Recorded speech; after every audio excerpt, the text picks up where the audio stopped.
They really coming to your trenches and jumping out and bagging your bro. They ain't all type boy. What the I'm not the one to condone violence. I'm not the one to condone breaking the law when you can get caught.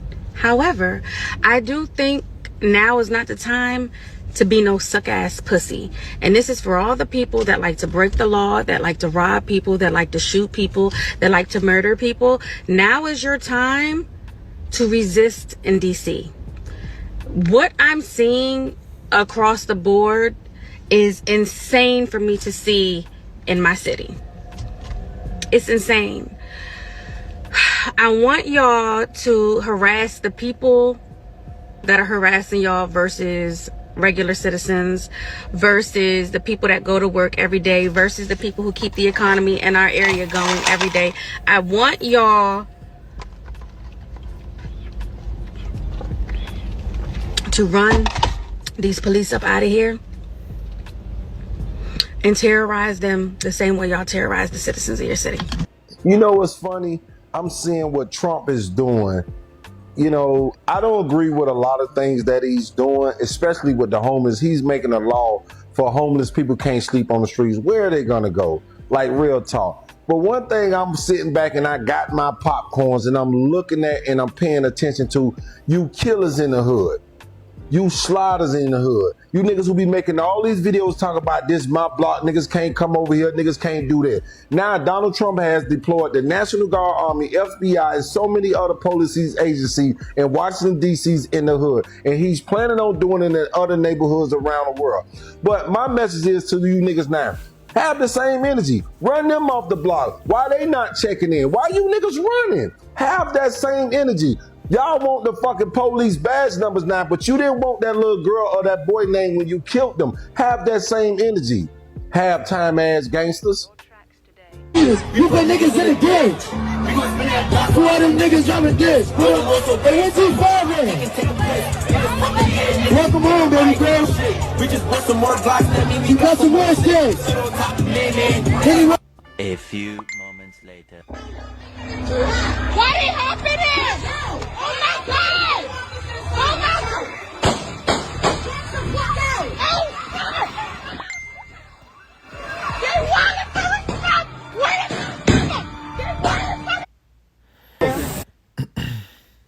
Shalom. First and foremost, I want to give all praise, glory, and honor to Yahweh, Ba'ashem Yahweh Shai, Ba'ashem Rakakwadash. I want to give double honors to the elders and apostles of Great Millstone who were well. Peace and salutations to the hopeful elect. It's your brother Shamarnian, and I just want to go into a lesson here today about Esau starting to let loose. He's starting to let loose on y'all niggas because, bro, this YN shit, this gangster fucking culture, bro, it's over with and done, bro. First precept I want to bring out is Sirach 7. Read down, and verse 7 says, "Do no evil, so shall no harm come unto thee."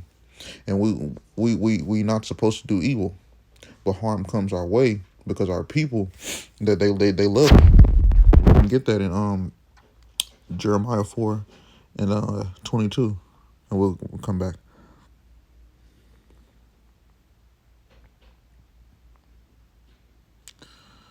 4:22. So like, yeah. And it reads Jeremiah 4:22. "For my people is foolish; they have not known me. They are sought as children," meaning they're stupid. They have no understanding, and they have none understanding, and they are wise to do evil, but to do good they have no knowledge. Our people, they just quick to do evil, and doing that, they know that it's edging Esau, Edom on to do whatever they want to do. So going back to Sirach, and it reads, "Depart from the unjust, and the iniquity shall turn away from thee." So meaning, don't do anything, and harm shouldn't come our way. But we know that, like, how Esau has literally set up how today Jake's living condition, and only to turn around and blame us for what is happening in these hoods. Like prime example for the guns and the drugs that popped up in the late 1980s and the 1990s. Jake didn't bring that shit in. It was Esau Edom. Or for another example, just like earlier this year, the Northern Kingdom, Issachar, they was being attacked by Donald Trump, ICE, and now that the attention has been shifted to Judah, so it's clear as day that Jake is under attack and is the main target of Esau Edom. But the prophets have been warning Jake for years that this time will come, over and over, for a while now. But Jake, they still don't hearken. They still don't listen. The next precept I want to bring out is Revelation 12.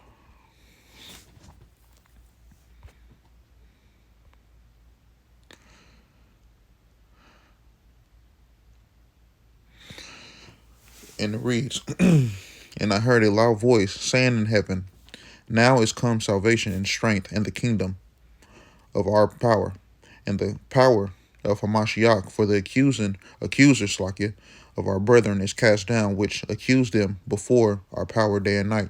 So Esau is in the ruling seat right now, and they continually accuse us so they can feel justified in whatever they want to do, meaning how the police force is, police brutality, and so on. Verse 11, and it reads, They overcame him by the blood of the Lamb and by the word of the testimony, that they love not their lives unto death. So the only way that Israel, Yasharallah, is going to escape these type of conditions that we're under is to depend on Yahweh Shah. And the spirit of prophecy is the testimony, and we are willing to die for this truth. Verse 12, Therefore rejoice ye heavens, and ye that dwell in them. Woe unto the inhabitants of the earth and of the sea, for the devil is come down unto you, having great wrath, because he knoweth he have but a short time. So Esau is about to come down on you niggas, man, because he know that his rulership is over with.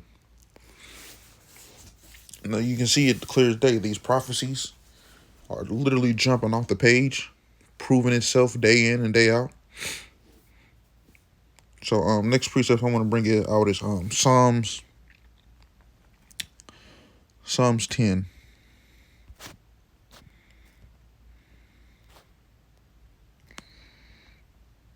8 and 9. And it reads, He sitteth in the lurking places of the village, in the secret places doth he murder the innocent. His eyes are privily set upon the poor. He lieth in wait secretly as a lion in his den, and lieth in wait to catch the poor. He do catch the poor, and when he draweth him into his net. Meaning, starting in verse 9, all these decrees that Esau Edom made, these are made to be a part of his net, so he can set a trap against Jake and persecute. You can bring that out in Isaiah 10, just to further prove it. Isaiah 10, verses 1 and 12. Woe unto them that make unrighteous woe unto them that decree unrighteous decrees, and that have written grievous which they have prescribed, to turn away the needy from judgment, and to take away the right from the poor of my people, and the widows may be their prey, and that they may be rob the fatherless. So Esau Edom every single day, they ever since this wicked kingdom has been established, from all the way from the Greek Empire on down, they just been making unrighteous decrees on Jake to make it hard for Jake to live in. Next precept I want to bring out is Ezekiel.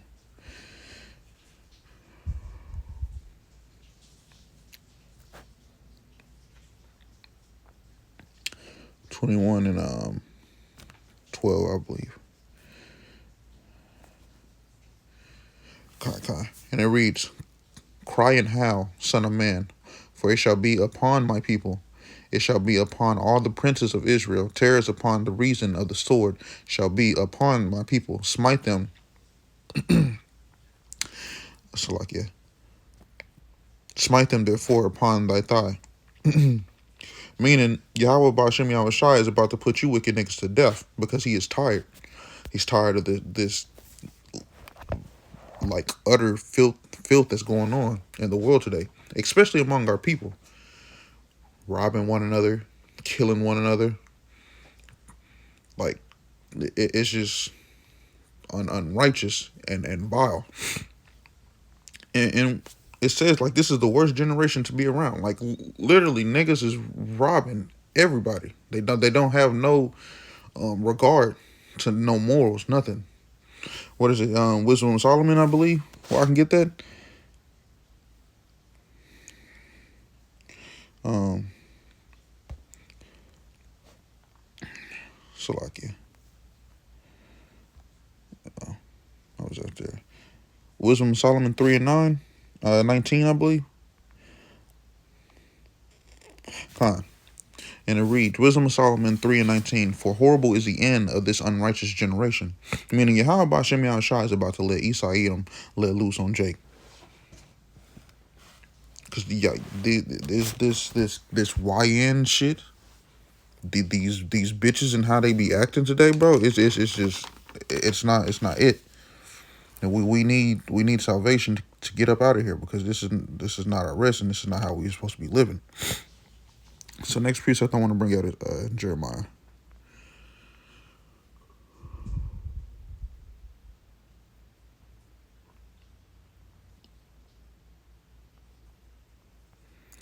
Jeremiah 18. We'll start at 18. And it reads, then said he, come, let us devise devices against Jeremiah, for the for the law shall not perish from the priest, nor counsel from the wise, nor the word from the prophet. Come, and let us smite him with the tongue, and let us not give heed to any of his words. So this is what these dumb scoffers do. These damn Christians that literally come out with numerous videos trying to debunk the Hebrew Israelites, but you can't debunk the Hebrew Israelites, because the truth, everything that the true doctrine of the Hebrew Israelites are preaching, that they're flourishing. Prophecy is being shown every single day. And Christianity, they ain't got it. You tell them what John 3:16 mean, they'll think that it's talking about salvation is for the whole world, when it's clearly not. Continue on, verse 19. Give heed to me, O Yahweh Shem Yashai, and hearken unto the voice of them that content with me. Shall evil be recompensed for good? For they have digged a pit for my soul. Remember that I stood before thee to speak good for them, and turn away thy wrath from them. Salakia. Therefore deliver up the children to Salakia. Therefore deliver up their children to the famine, and pour out their blood by the force of the sword. And let their wives be bereaved of the children, and be widows, and let their men be put to death. Let their young be slain by the sword in battle. Verse 22. Let a cry be heard from their houses when they shall bring up troops suddenly upon them, for they have digged a pit to me, and hid snares for my feet. Yet, Lord, thou knowest all their counsels against me, and slain me. Let me read it again. Yet, Lord, thou knowest all their counsels against me to slay me. Forgive not their iniquity, neither blot out their sins from thy sight, but let them be overthrown before thee. Deal thus with them in a time of thy anger. Meaning, there was a point to where Jeremiah, he was so fed up with Jake. And this is what Yahweh Shem Yahshua is about to do. Jake had Jake was basically trying to kill the prophets because they was bringing out the truth. Jake for years, Jake had years to listen to the prophets, to tell them what is to come, and to take heed and to listen. But Jake don't want to take heed. All they want to do is party and bullshit and worry about other phylacteries that's within this world. They don't consider the latter time, or getting right with Yahweh Bashem Yahushai, trying to make sure that salvation, it's trying to make sure that they can obtain salvation. That they don't give a fuck about that. All they care about is fucking smoking weed, guns, and shaking their ass, bro. Next precept I want to bring out is Jeremiah 15. And it reads, Then said the Lord unto me, though Moses and Samuel stood before me, yet my mind could not be toward this people. Cast them out of my sight, and let them go forth. Verse 2. And it shall come to pass, if they say unto thee, whither shall they go forth? Then thou shalt tell them, thus saith the Lord, such as are for death to death, such are as for the sword to the sword, and such as are for the famine to famine, and such as are for captivity to captivity. Meaning some of you niggas is going to be put to death. You YNs, you thug ass niggas, y'all going to be put to World War III. That's very soon to come. Verse 3. And I will appoint over them 4 kinds, saith the Lord, and the sword to slain, and the dogs to tear, and the fowls of the heaven, and the beasts of the earth to devour and destroy. Case in point, that fucking nigga woman that died by her dog, being slain by her dog. So wild beasts, they coming for you niggas, bro. Yahweh Hashem Yahushua is about to let Esau loose on you niggas. So with that, I want to give all praise, glory, and honor to Yahweh Ba'ashem Yahushai, Ba'ashem Makakodash. I want to give double honors to the elders and apostles of Great Millstone. Shalom.